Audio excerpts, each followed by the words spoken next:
ka tashi daga nan ka tafi Libya ka nemi kuɗi kuɗinka da ka samu a Libya wannan dan uwanka da nan ubari ne yana da haƙƙi a ciki Allah ya taimaki malam Libya fa ka ce fa kuɗi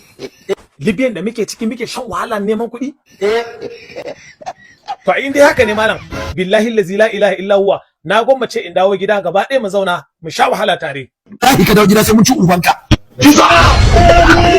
Allah ya gafarta malam ni fa kai da nake neman mu kuɗi ba wani ba fa domin ni ma aure ne a gaba na aure nake so in yi mun tura ka ta wakilce mu to in dai haka ne wallahi sai mun ci ubanka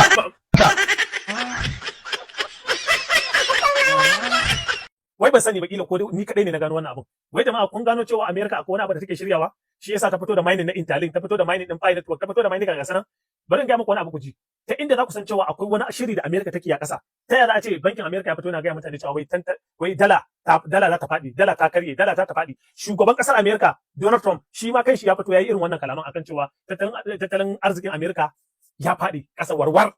so idan muka duba kuma ta gefe guda me Dangote ya faɗa ai na san kwanakin baya kun ga bayanin Dangote yayi akan cewa dala idan ka san kana da dala kai kokarin fito da ita kana da dala da yawa ka fito da ita ka saida new policy of the government supporting the downstream, you see the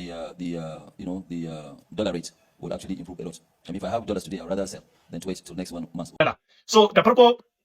mutane suna ce min cizo ake bude shi wannan project ni ma ina so in yi. So ka kallo wannan bidiyon tun daga farko na muku alƙawari zan nuna maka yadda zaka bude shi da yadda zaka danna mining har zuwa ranar da zaka cire dalolinka ka je ka bude shagon ka kai ma kasance kai ma ka mallaki shago naka na kanka. Kun gane? So abin da zaka shine a farko shine abin da zaka shine na farko idan ka danna link zan aje muku link a kasan comment akan page ina na cizo wan Germany gashi nan akan Facebook. Yau ka tabbatar da ka je wurin comment zaka na aje link sai ka danna wannan link din kana dannawa zai ce ka sa fuskar ka zaka sa fuskar ka bayan ka sa fuskar ka so shine wannan KYC ma'ana account ɗaya kanka kuskure ka ce zaka bude account guda biyu idan ka bude account guda biyu za su rufe account ɗinka duka guda biyu kai asara so bayan ka sa fuskar ka sai kai download din application din na Interlink a cikin Play Store sai kai login account ɗinka zaka sa lambobi guda 6 ka ƙara maimaita guda 6 shikenan kun gane sai kuma inda ake danna mining nan wadan kun ga nan wadan shine inda ake danna mining in ka shiga page ɗinka zaka wadan ka sa mining nan wadan ake danna mining sai kuma akwai abu guda biyu da ya zama dole sai ka yi shi na farko akwai kyauta da suke bada na shi Interlink guda 1000 idan ka dauki invitation code ka je ka sa wannan shine invitation code kun ga shi wannan lambobin ka dauke su sai ka danna can sama in ka shiga account ɗinka can sama za ka gani inda ne sakul ka taba wajen idan ka taba wajen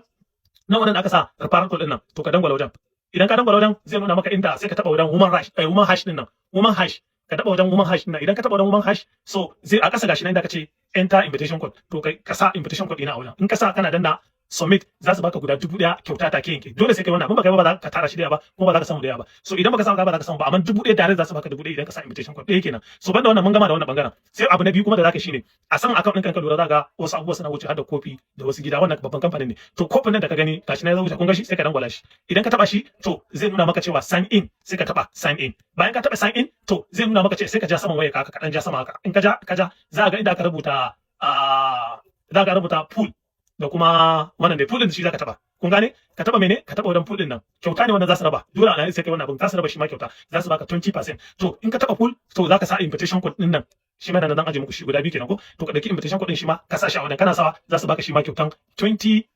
kada ku manta so wannan shine abin da ya kamata ya zama dole sai kai wannan abin sai zaka yi create na wallet gashi nan wadan ka taba wadan kallon duniya a can sama zai ce maka create wallet zaka create wallet inda aka rubuta maka backup zaka taba backup za su baka passphrase kai screenshot bayan kai screenshot sai ka duba za su ce ka sa lamba kaza ko ne da lambar shi lambobin da suka nuna maka sai ka sa lambobin shikenan sai kuma akwai inda zaka create group in kana so a cikin Interlink mutum 5 ne za ku sa shi ma wannan kullun suna bada guda 180 mutum 5 idan ka taba ka shiga wajen kan wannan mutanen nan zai ce maka za ka wajen plus sai ka danna plus za ka anso invitation na wani invitation code na wani sai ka sa wajen kana sa za su ce maka kai create link za su baka link sai ka tura ma wanda ya baka invitation code sai idan na join haka mutum 5 kenan ko to shine kullun za su baka shi ma wannan guda 180 so ka ku wasa abin da zaka shine kai kokari ka share wannan bidiyon ni na gama aiki na kuma na muku alƙawari zan kawo muku bidiyo har zuwa ran da zaka cire kuɗin ka kai ma ka je ka dan bude shagon ka so Allah subhanahu wataala ya ba mu sa kai sharing domin wani ya gani shi ma ya amfana domin idan ma ban zo na ga muku ba na sa hasara da bakin ciki to in wasu ƙasa ne za su kwashe duke da zaraba to ni ma na san ƙasa ta ƙasar Hausa kenan ko suna bukata Najeriya Ghana Niger